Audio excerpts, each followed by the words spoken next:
Şamsu'd-Dibili Cicedanat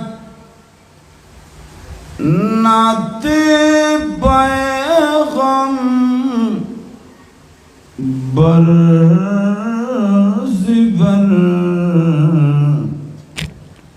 Mustafa Mujtaba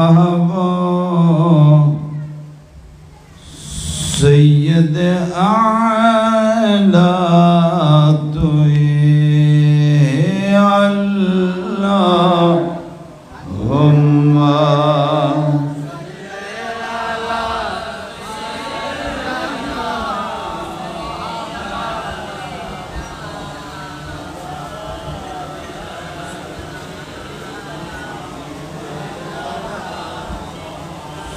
सल्लल्लाहु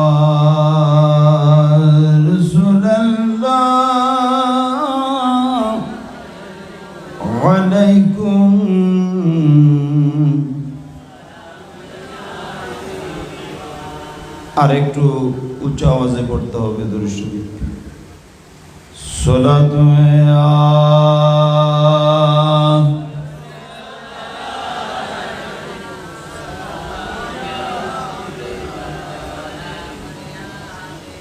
হামা মুরদম মিসালে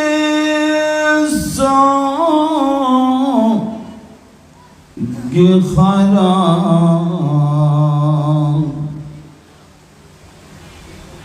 soya কদস বদা নে মুস্তফারা সালাতু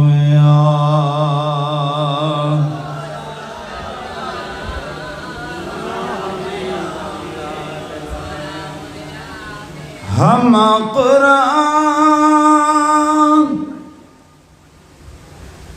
बतौसीफ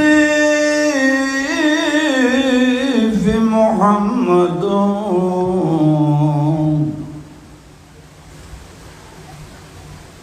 बरनासिल चगोयम वस्फ Ahmad सलातु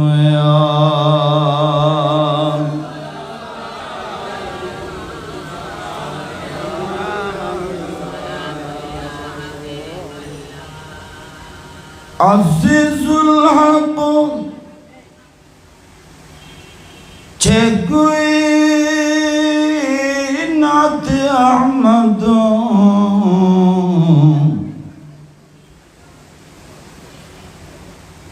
Ta'adabi Qalamu Darshan Ahmad Salatu ya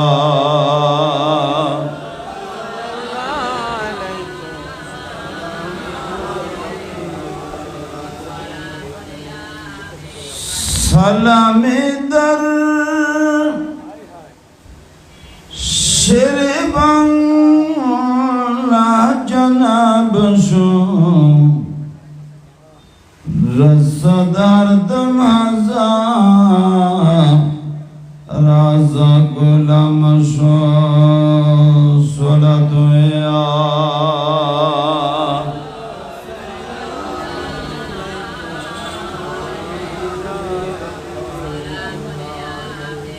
Bismillahirrahmanirrahim وَمَنْ يَخْرُجْ مِنْ بَيْتِهِ مهاجرا إلى الله ورسوله به إلى آخر الآية. صدق الله مولانا العظيم وصدق رسوله النبي الحبيب الكريم ونحن على ذلك لمن الشاهدين والشاكرين. رب صل وسلم وبارك عليه.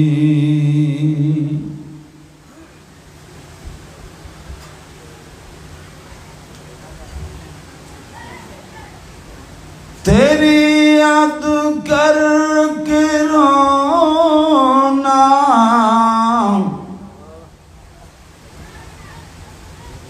तेरे दर पे सिजदा करना, यही है नमाज मेरी, यही मेरी बंदगी है। मोहतरम अल मकाम वाजिबुल इज्ज़ी वल एहतराम बिलखुसूस मोहतरमी व मुकर्रमी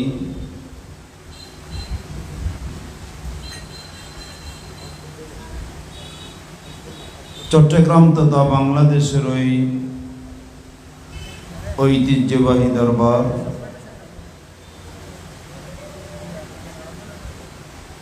দরবারে হাশিমিয়া কর্তৃক আয়োজিত 12 দিন ব্যাপী পবিত্র জশ্নে জুলুসে ঈদ মিলাদুন নবী সাল্লাল্লাহু আলাইহি ওয়াসাল্লামের আজকের এই অধিবেশনের নিহায়ত কাবিলে কদর ফরম শ্রদ্ধাভাজন সভাপতি সাহেবে কিবলা আতালাল্লাহু উমরা দিগর আজকের এই মাহফিলের সম্মানিত প্রধান আলোচক, বিশেষ আলোচক বৃন্দ সহ এই দ্বীনি ইদারার সুযোগ্য সুদক্ষ অধ্যক্ষ মহোদয় সহ আসাতাজায়ে কিরাম, মুরব্বিয়ানে কিরাম, উপস্থিত সামিঈনে ইযআম, যত দূরে মাইক্রোফোনের আওয়াজ যাচ্ছে পর্দার আড়ালে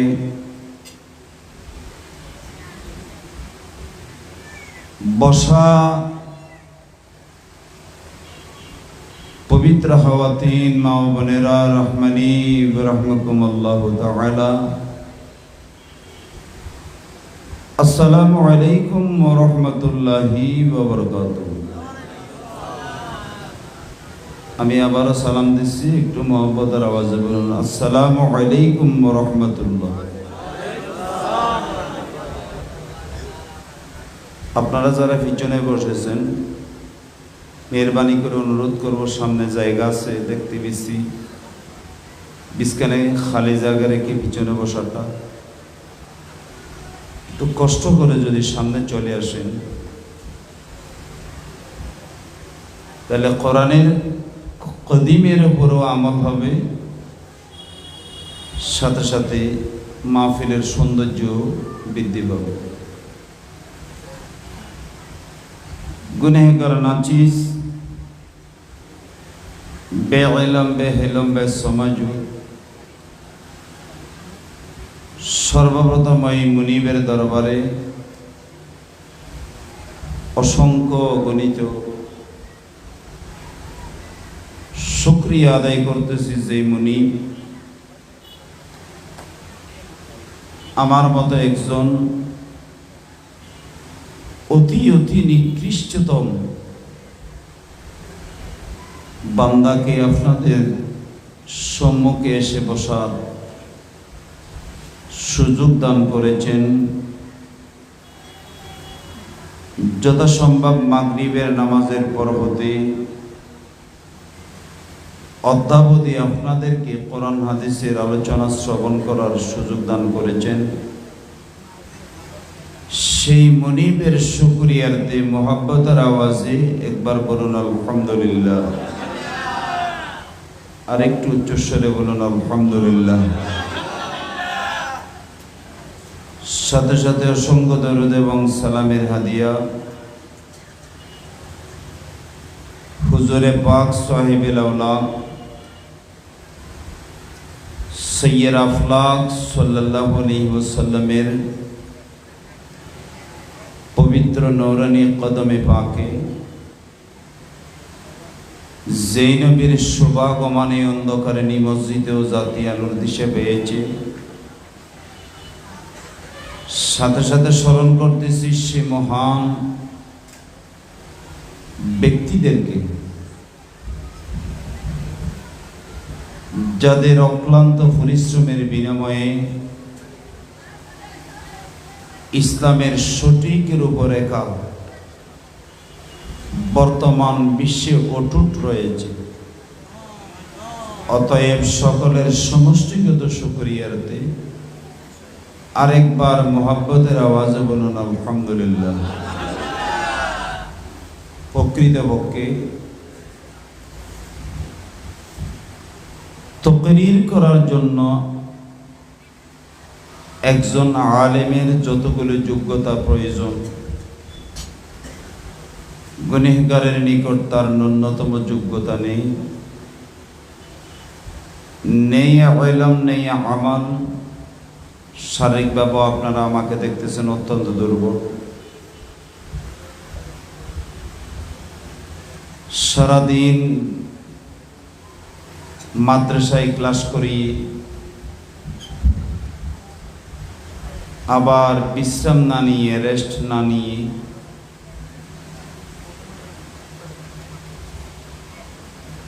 নির্ধারিত ওয়াদা মোতাবেক আপনাদের সামনে এসে উপস্থিত হয়েছি। যদি অসীম কুদরতওয়ালা খুদা লা ইলাহা ইল্লাল্লাহর যদি দয়া হয়, দয়াল ভান্ডার নবী রহমতুল লিল আলামিনের যদি মায়া হয়, আমাদের পাশে শায়িত আছেন ইমামে আহলে সুন্নাত হুজুরের রুহানি ফয়জাত যদি গুনাহগারের নসিব হয়, আপনাদের দোয়া যদি তার সাথে সম্পৃক্ত হয়, অতি সংক্ষিপ্ত সময়ে নির্ধারিত বিষয়ের উপর সংক্ষিপ্ত আলোচনা করে আমি আপনাদের কাছ থেকে রুখসত নিয়ে নেব। আল্লাহ এর পূর্বে আমাদের আশা ভরসা ইন্তেজামিয়া কমিটির এই ইন্তেজামকে কবুল করুক। সবাই বলুন আমিন, আর একটু উচ্চস্বরে বলুন আমিন।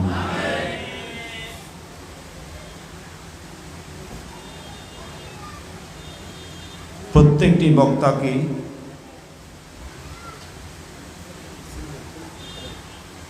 নির্দিষ্ট নির্ধারিত বিষয়বস্তুর উপর তকরীর পেশ করার জন্য ইন্তেজামিয়া কমিটি নির্ধারণ করেছেন। সেই মোতাবেক আমার জন্য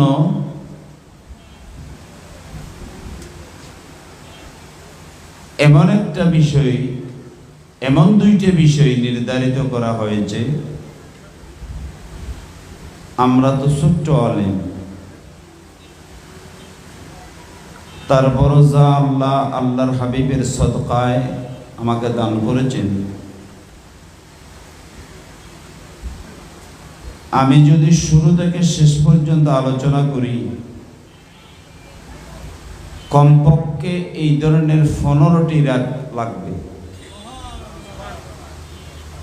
এমন এক বিষয় আমার জন্য, এমন এক বিষয় নির্ধারণ করা হয়েছে, যে বিষয়ের বিস্তারিত যদি আমি আলোচনা করতে যাই, আমরা তো ছোট্ট আলেম, কমপক্ষে আমার 15টা রাত, এত বড় বড় 15টা রাতের প্রয়োজন হবে। আর ইমামে আলে সুন্নতের মতো আলেম যদি হন, আমার মনে হয় মাসকে মাস চলে যাবে, তারপর আলোচনা শেষ।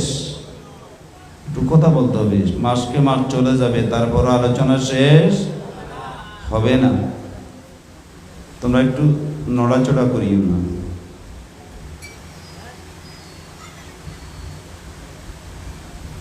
কালকে রাত্রিতে আমি আমার বিষয় সম্পর্কে অবগত হয়েছি।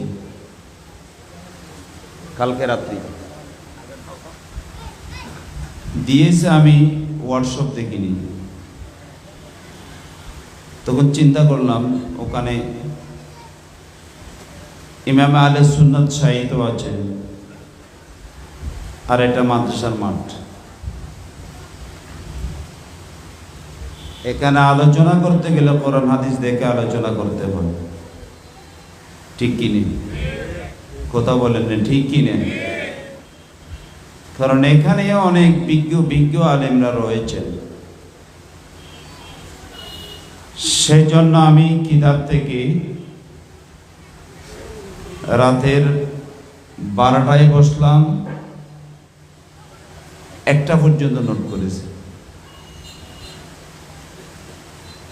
আমার বিষয়, প্রথম বিষয়টা হলো ইসলামী হিজরতের গুরুত্ব।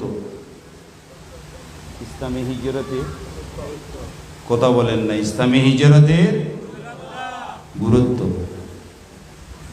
আগে আমাদেরকে জানতে হবে হিজরত কাকে বলে। আগে আমাদেরকে জানতে হবে হিজরত কাকে বলে, এটা আমাদেরকে জানতে হবে। আপনারা আমার কথা বুঝতে পারতেছেন?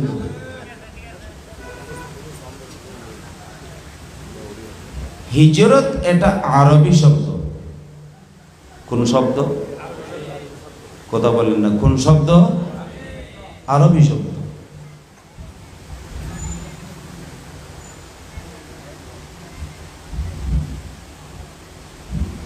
এই হিজরতে আমার যে সময় আমি পেয়েছি, তন্মধ্যে 4টি আবেদনী করতে বের করেছি। কয়টা? 4টা। আল হিজরত এটা বাবে নাসরা এর মসদর। মাদ্রাসার ছাত্ররা খেয়াল করুন, বাবে নাসরা এর মসদর। হাজারা ইয়াহজুর, নাসরা। আপনারা বুঝবেন না, আপনারা একটু কষ্ট করে শুনবেন। যে আপনারা আবার শুরুতে যদি বসেন, তাহলে আপনাদেরও বুঝতে আসবে। বাবে নসরায়ে মসদার,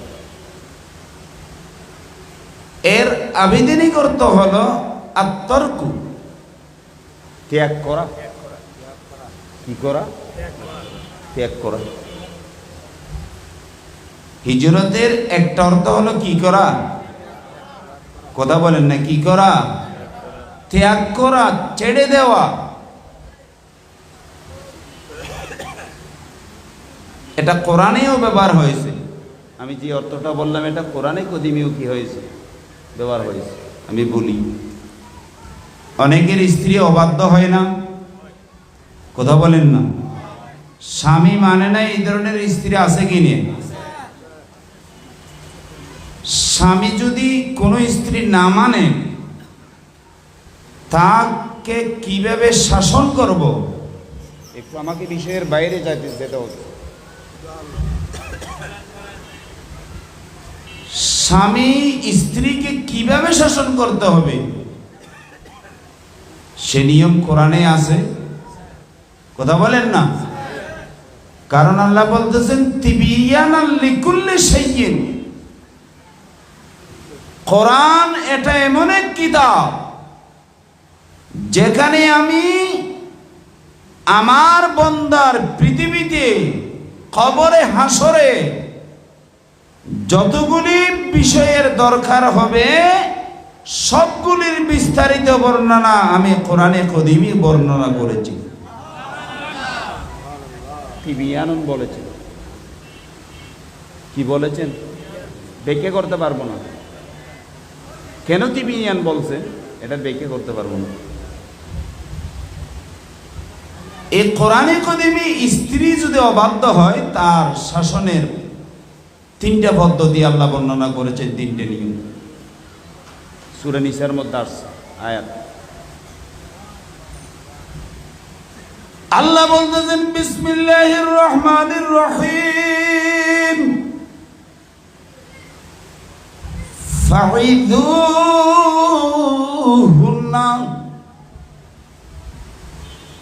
ওহে মুসলিম জাতিরা জেনে রেখো, কারো স্ত্রী যদি বাধ্য হয় স্বামীর শরীয়ত সম্মত কথা যদি মানতে রাজি না হয়, স্বামীর এক নম্বর কর্তব্য হবে নিজের স্ত্রীকে উপদেশ দেওয়া। জোরে বলুন সুবহানাল্লাহ। কি দেওয়া? কথা বলেন না, কি দেওয়া? অর্ডার কার? অর্ডার কার? ওরা কি করতেছে এখানে? মেহরবানি করে আমার সাথে একটু ডিস্টার্ব করবেন, আমি মাদ্রাসায় পড়াই, ওয়াজ এগুলি আমার পেশাও না নেশাও না। এটা আমার পেশাও না, এটা আমার নেশাও না। শুধু রবিউল আউয়াল শরীফের এই মাসে আমি দাওয়াত দিয়েছি 13টা, ফার্স্ট টু লাস্ট 13টা। কারণ এতগুলি টাকার আমার প্রয়োজন নেই, এতগুলি ডেকোরেটেডেরও আমার প্রয়োজন নেই, এগুলি আমার পছন্দনীয় হয় না। কিন্তু একথা বিশ্বাস রাখবেন, আমি ইমামে আহলে সুন্নাতকে আমার জানের চেয়েও বেশি মহব্বত করি। আর কিছু বলতেছি নি, আর কিছু বলতেছি নি।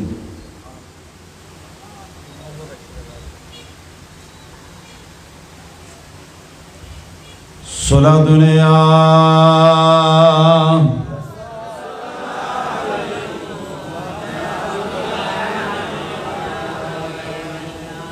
তাহলে স্বামীর এক নম্বর দায়িত্ব হলো স্ত্রীকে কি করা? উপদেশ দেওয়া। দেখা যাচ্ছে যে উপদেশে কোনো কাজ হচ্ছে না। আল্লাহ বলতেছেন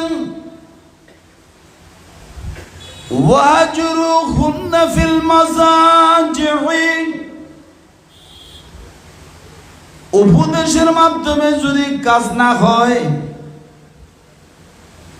তাহলে কেই রুমে স্বামী এক বিছানায় ঘুমাবে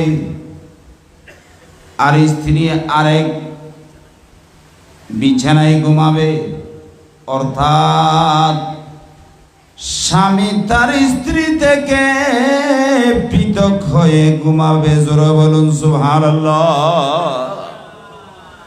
ওয়াহজুরুহুন্না, ওয়াহজুরুহুন্না, এই ওয়াহজুরু এটা হিজরত থেকে এসেছে। কোন শব্দ থেকে? কথা বলেন না, কোন শব্দ থেকে? হিজরত থেকে। আমি যে এই কিতাবটা নিয়েছি হাতে, এটা বুখারীর সূরা উমদাতুল কারি। বুখারীর 7টি সূরা আমার রুমে আছে, এখান থেকে একটা এনেছি।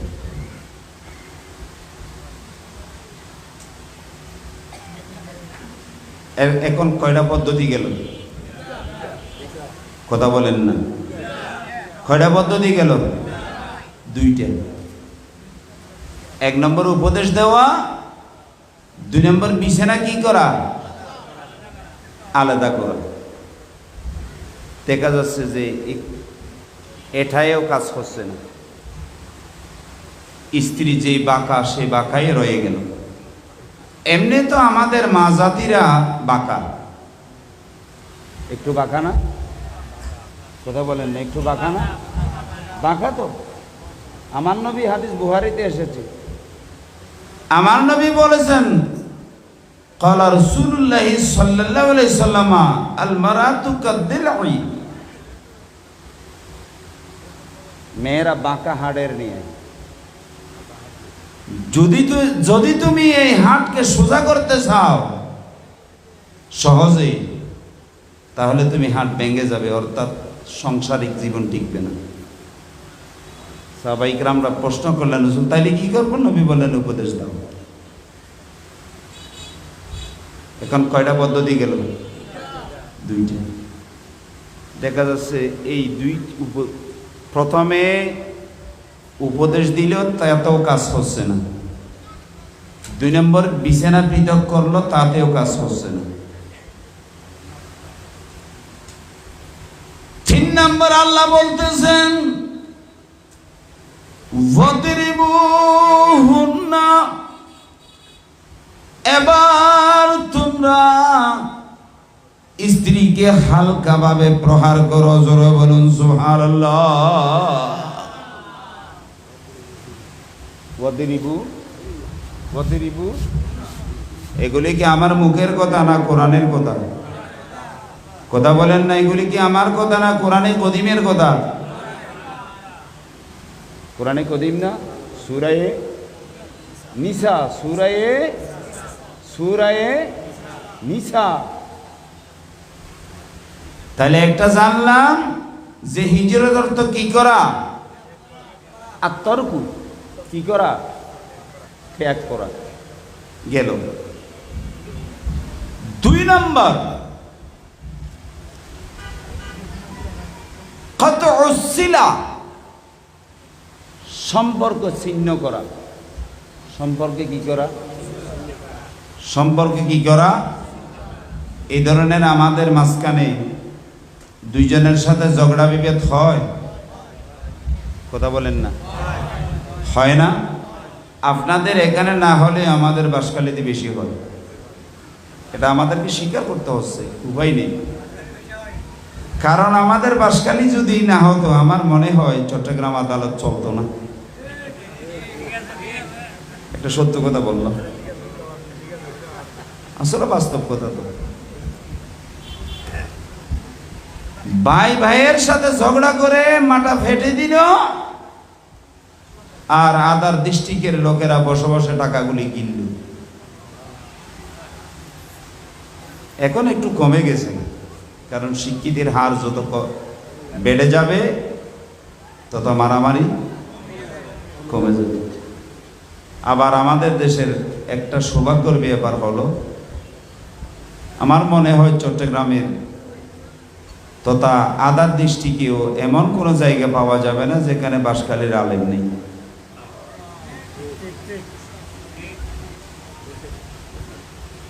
এই ধরনের ডিস্ট্রিক্ট পাওয়াটা খুব কঠিন। তো দুইজনের মধ্যে যদি ঝগড়া হয়,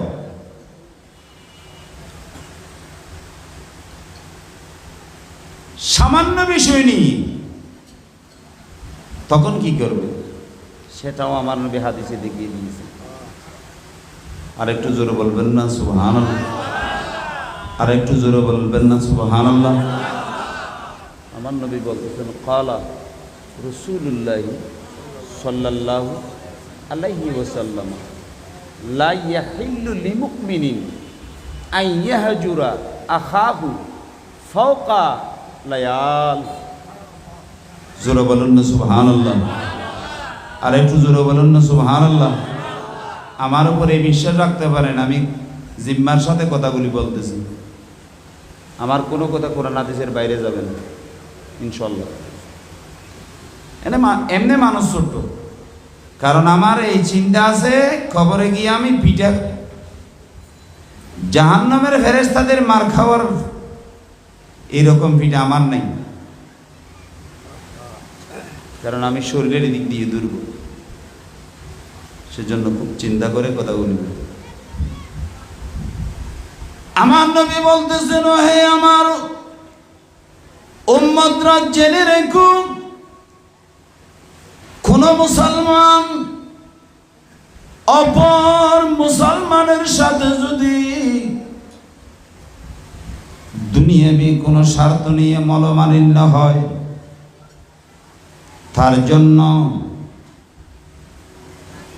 3 দিনের অধিক সম্পর্ক করা কোন মুসলমানের জন্য বৈধ নেই। জোরে বলুন সুবহানাল্লাহ। 3 দিন সম্পর্ক না করলেও রাসূলের হাদিসের উপর যদি আমরা আমল করতে যাই, 4th দিনে অবশ্যই আমাদেরকে সম্পর্ক স্থাপন করতে হবে। আর একটু জোরে বলুন না সুবহানাল্লাহ, আর একটু জোরে বলুন না সুবহানাল্লাহ। এখানে হিজরত আইয়াহাজুরা মানে আইয়াকাতা আসিলা, সম্পর্ক কি করা। এখন কয়টা অর্থ হলো? কথা বলেন না, কয়টা হলো? একটা হলো আত্মর্ক ত্যাগ করা, 2 নম্বর হলো কত আসিলা, সম্পর্কে কি করা। এখন কয়টা বললাম অর্থ? 2টা। এবার আসুন 3 নম্বর। আল খুরুজু মিন আরদিন ইলা আরদিন উখরা। হিজরতের আরেকটা অর্থ হলো এক স্থান হতে, এক জায়গা হতে অন্য স্থানে বেরিয়ে যাওয়াকে হিজরত বলে। জোরে বলুন সুবহানাল্লাহ। এটা কোন এলাকা? কুলগাঁও। কুলগাঁও। এখানে অনেক গ্রামের রাউজান, রাঙ্গুনিয়া, হাটহাজারীর অনেক লোক। এটা তো হাটহাজারী, এটা বাইজি। আচ্ছা, অনেক গ্রামের এলাকার লোকেরা এখানে জায়গা কিনি বিল্ডিং করেছেন। এই ধরনের আছে না? স্থায়ীভাবে বসবাস করে এই ধরনের আছে না? একেও আবিধানিকভাবে কি বলা হয়? হিজরত বলা হয়। একেও আবিধানিকভাবে কি বলা হয়? শব্দগতভাবে কি বলা হয়? হিজরত। এখন কয়টা হলো অর্থ? কয়টা হলো? 4th নম্বর। যদি শব্দটা বাবে মুফাআলা থেকে ব্যবহৃত হয়, কোন বাব? আমার কথা বুঝতে হবে, কোন বাব থেকে? বাবে মুফাআলা। এগুলি আলেমরা বুঝবে আর মাদ্রাসার ছাত্ররা বুঝবে, আপনারাও বুঝতেছেন, কিন্তু বাবগুলি বুঝবেন না। বাবে মুফাআলা থেকে যদি ব্যবহৃত হয়, আল্লামা বদরুদ্দিন আইনি বলতেছেন, তখন এর অর্থ হবে তারকুল ওয়াতান, দেশ ছেড়ে চলে যাওয়া। দেশ ছেড়ে কি করে যাওয়া? চলে যাওয়া। দেশ ছেড়ে কি করে যাওয়া? যেমন আমার নবীর সাহাবায়ে কিরাম মক্কা, নিজের জন্মভূমি মক্কায়ে মুকাররমা, সেই মক্কায়ে মুকাররমা থেকে আল্লাহর হাবিবের দিকে চেয়ে নিজের ছেলে সন্তান, মেয়ে সন্তান, স্ত্রী, পুত্র, ছেলে, মেয়ে, মা, বাবা, নিজের জন্মভূমি ত্যাগ করে আমার নবীর সাথে মদিনায় হিজরত করছেন কিনা? কি আপনারা কথা বুঝতেছেন না? হিজরত করেছেন কিনা? সেজন্য ওদেরকে কি বলা হয়? মুহাজির। এই মুহাজির এটা বাবে মুফাআলা থেকে এসেছে। তার মানে আইতারকুল ওয়াতান, নিজের জন্মভূমি কি করা? নিজের জন্মভূমি কি করা? ত্যাগ করা। এখন কয়টা বললাম শব্দগত অর্থ? কি 3টি? কয়টা? কয়টা বললাম? একটা হলো ত্যাগ করা, আর একটা হলো সম্পর্ক ছিন্ন করা, আর একটা হলো এক স্থান হতে অন্য স্থানে কি হয়ে যাওয়া, স্থানান্তরিত হওয়া। 4 নম্বর হলো নিজের দেশ থেকে সবকিছু ছেড়ে অন্য দেশে চলে যাওয়া। কয়টা অর্থ বললাম? এর চেয়ে আর বেশি বলতে পারবো না। যদি আমি এভাবে বলতে চাই আবিদানি গর্তের মধ্যে আমার টাইমটা শেষ হয়ে যাবে। একটু দরুদ শরীফ পড়ুন। সালাতুন ইয়া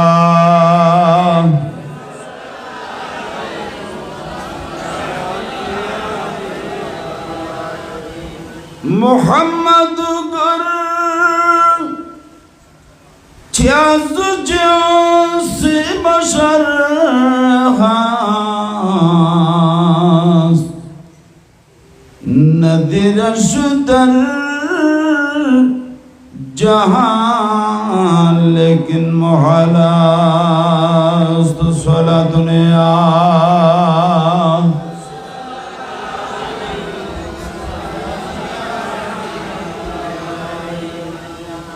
हम कुरान बतौसीफ मोहम्मद बरनासिल चेगुयम बस्फे अहमद सलातु या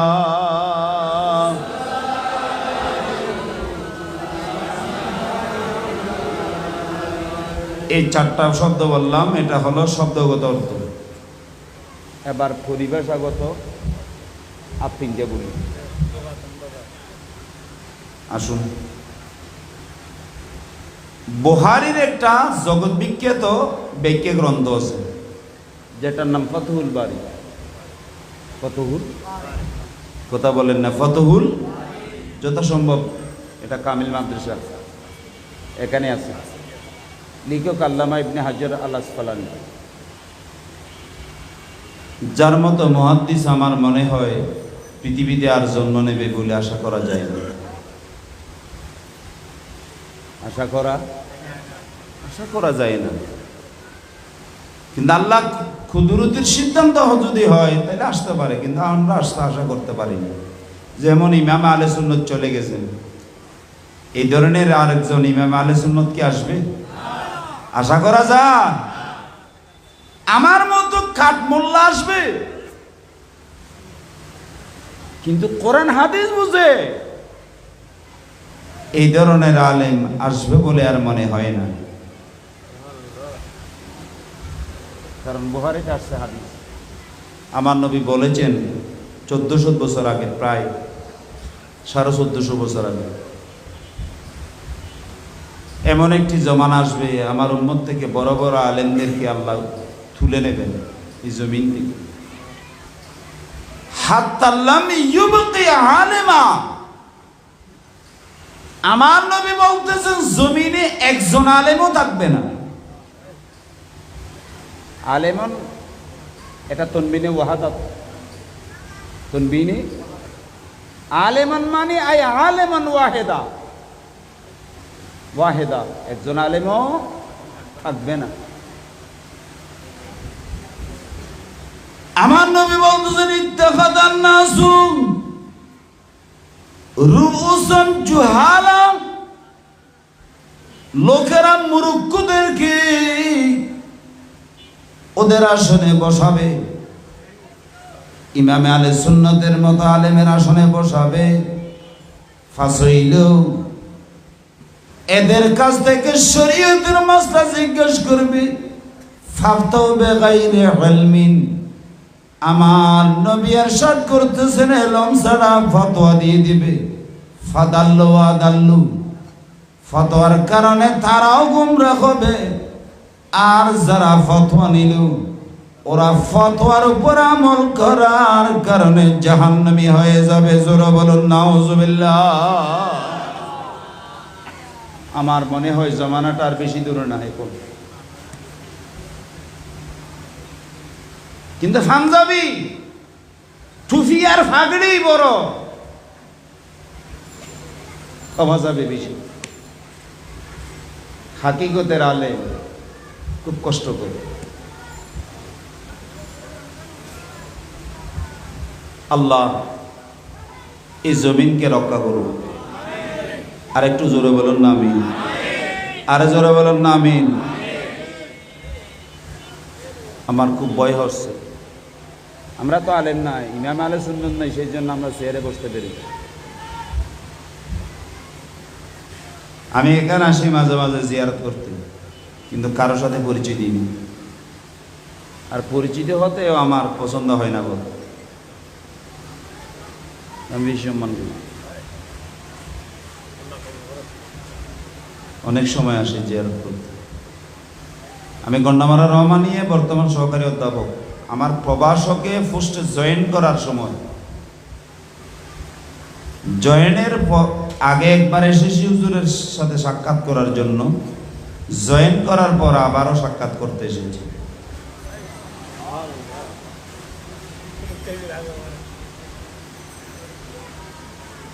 জয়েন করার পূর্বে এসেছি আমি হুজুরের কদম বুঝি করে বললাম যে হুজুর, আমি একজন ছোট্ট মানুষ, গরিবের সন্তান। আজকে বলতে যাচ্ছি, আল্লাহর কসম করে বলতেছি হুজুর, আমি এক জায়গায় ইন্টারভিউ দিতে যাচ্ছি। আমি এখন সরকারি মৌলানা পদে আছি একটা দাখিল মাদ্রাসায়, একটু দোয়া করবেন।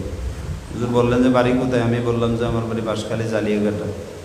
ওখানে একটা মিলাদুন্নবী হয়, যেখানে হুজুর নেমিশা হুজুর, খতিবে বাঙ্গাল জাল্লাশা হুজুর, সিবত আলীর কাদরি শাহ হুজুরের মতো আলেমরা তকরির করেছে।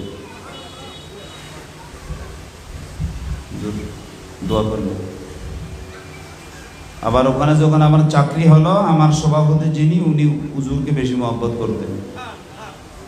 উনি মারা গেছেন, হুজুরও মারা গেছেন। আমাকে বললো একবার টাউনে দেখা হলো, আসো হুজুরের সাথে একটু দেখা করে এসে।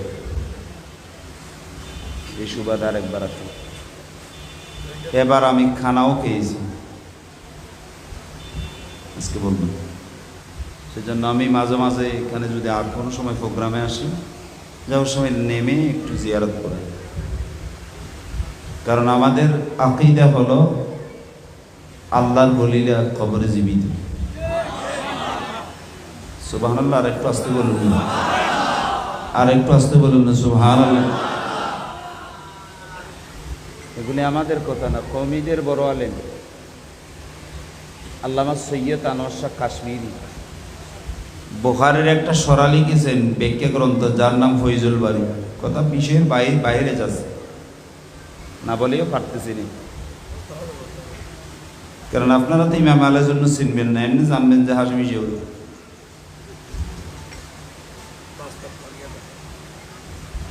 উনি কত উঁচু মাপের আলেম ছিলেন, যার হাটে গড়া নৈমিষে হুজুর, যার হাতে গড়া ছাত্র সৈয়দ নুরুল মনোবর শাহ হুজুর, যার হাতে গড়া ছাত্র সিবত আলীর কাদরি শাহ হুজুর। দেখান তো চট্টগ্রামে এই ধরনের চট্টগ্রাম না, আমার মনে হয় বাংলাদেশে দেখান তো ওদের তুলনা হয় এই ধরনের কোনো আলেম। আরবিতে একটা কথা আছে, আত-তিলমিযু সিররুল উস্তাদ, ছাত্র হলো উস্তাদের গোপন রহস্য।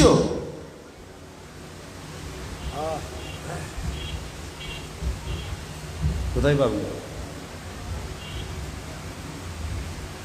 ইমাম আহলে সুন্নাত তো বুখারীর দরজ দিতেন, এখনো বুখারীর দরজ করছে, কিন্তু সমান না।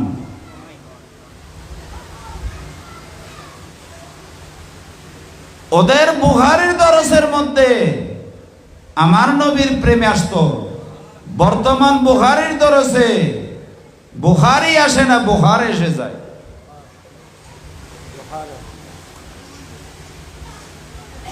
কথাগুলি বুঝতে হবে।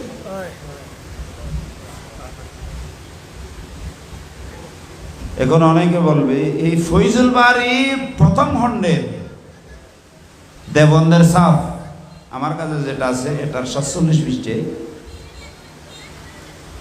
আল্লামা সৈয়দ আনোয়ার শাহ কাশ্মীরি বলতেছেন, বহু লম্বা ইবারত, এতগুলি তো পড়তে পারবো না।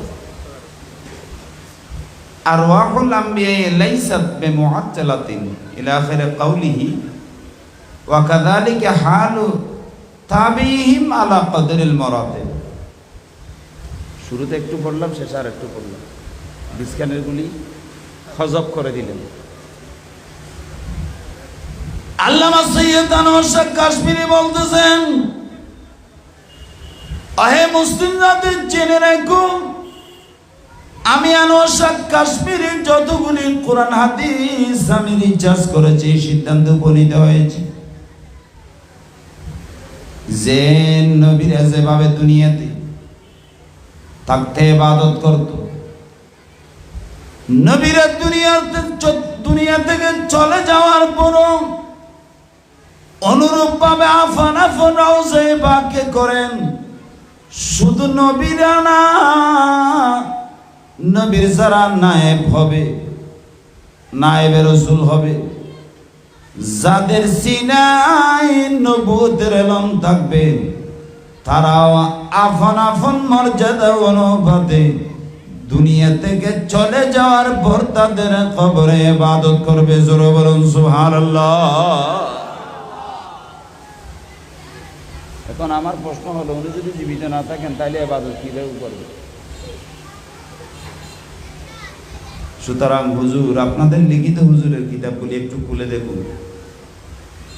সুন্নিরা যেগুলি বলতেছে এগুলি আপনাদের হুজুরদের লেখা কিতাব। আসুন, কথা লম্বা হয়ে যাচ্ছে, হুজুর কষ্ট করে। আল্লামা ইবনে হাজার আল আসকালানী রাহমাতুল্লাহ আলাইহি হিজরত কাকে বলে তার সংজ্ঞা দিতে গিয়ে বলতেছেন কি, শুনুন। ফাতুল বারের মধ্যে এসেছে, হিয়াত তারকু মা নাহাল্লাহু আনহু। জোরে বলুন সুবহানাল্লাহ। আমাদের জন্য কতগুলো জিনিস আছে করা জায়েজ, আর কতগুলো জিনিস আছে যেগুলি করা জায়েজ। কথা বলেন না? কতগুলি না জায়েজ এই ধরনের আছে না নাই? যেমন মদ পান করা জায়েজ না না জায়েজ? হালাল না হারাম? সুদ খাওয়া, কথা বলেন না? সুদ খাওয়া, জেনা করা, জুলুম করা হারাম। আল্লামা ইবনে হাজার আল আসকালানী বলতেছেন, আল্লাহ যে সমস্ত বস্তু বান্দাদের জন্য নিষিদ্ধ করেছেন, হারাম করেছেন, যে বান্দা আল্লাহর হারামকৃত বস্তু হতে, আল্লাহর হারামকৃত বস্তু থেকে নিজেকে সরিয়ে রাখা, নিজেকে দূরে রাখা, এটাকে শরীয়তের ভাষায় হিজরত বলা হয়। জোরে বলুন সুবহানাল্লাহ। এটাকে কি বলা হয়? কথা বলেন, এটাকে কি বলা হয়? কথা আমার না, আল্লামা ইবনে হাজারের। ফাতুল বারি খুলে দেখুন, প্রথম খণ্ড। একটু মহব্বতের আওয়াজে জিকির করুন, আল্লাহ আল্লাহ।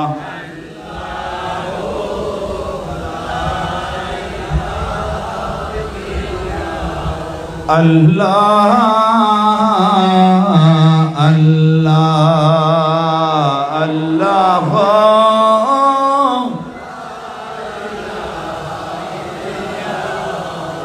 হো আল্লাহ আল্লাহ।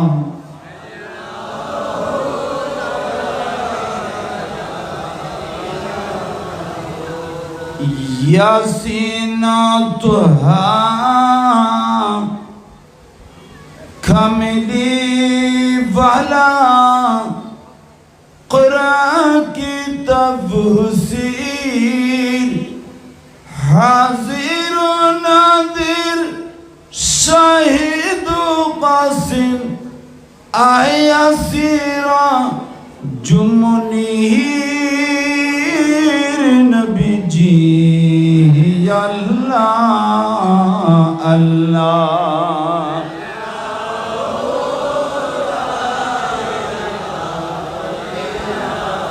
আর একটু জোরে জিকির করতে হবে আল্লাহ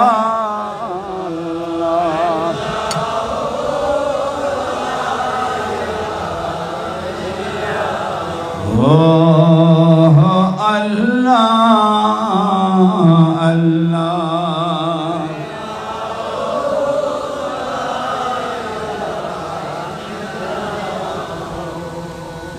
अव्वल आखिर सब कुछ जाने देखे बाय दो करीब गायब की खबर देने वाला अल्लाह का वे हबीब नबी जी अल्लाह अल्लाह।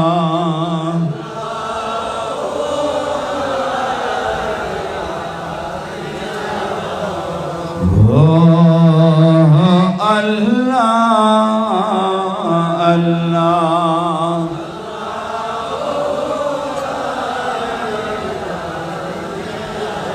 আর একটু মহব্বত জিকির করুন হাসবে রব্বি জাল্লাল্লাহ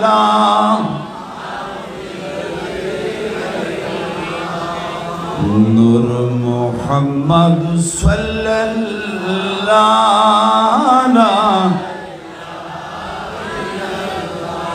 হাসবে রব্বি জাল্লাল্লাহ মা ফি কলবি গায়রুল্লাহ নূর।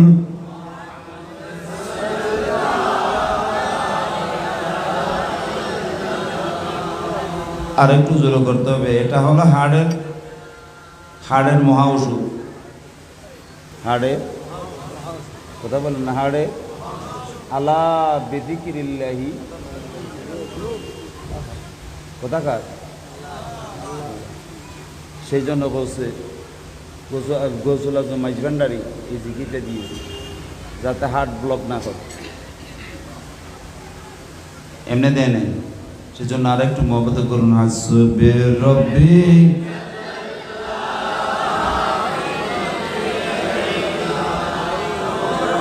মুহাম্মদ সাল্লাল্লাহ जिसने उम्मत के लिए झुके गुजरी रथी वही महबूब खुदा था मुझे मालूम न था हस्बे रब्बी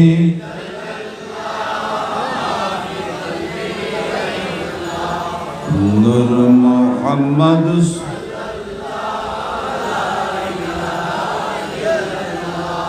ला इलाहा इल्लल्लाह नूर हक जलवा नुमा था मुझे मालूम न था शिकिल इंसान में छुपा था मुझे मालूम न था हस्बे रब्बी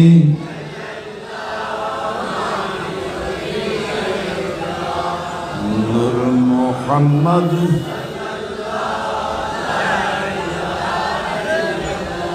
ला इलाहा इल्लल्लाह ला इलाहा इल्लल्लाह मुहम्मद रसूलुल्लाह सल्लल्लाहु ताआला अलैहि ওয়াসাল্লাম।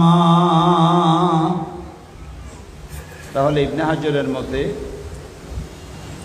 যে সমস্ত জিনিস আল্লাহ হারাম করেছেন ওই জিনিস থেকে নিজেদেরকে বাঁচিয়ে রাখাকে কি বলা হয়? কথা বলেন না, কি বলা হয়?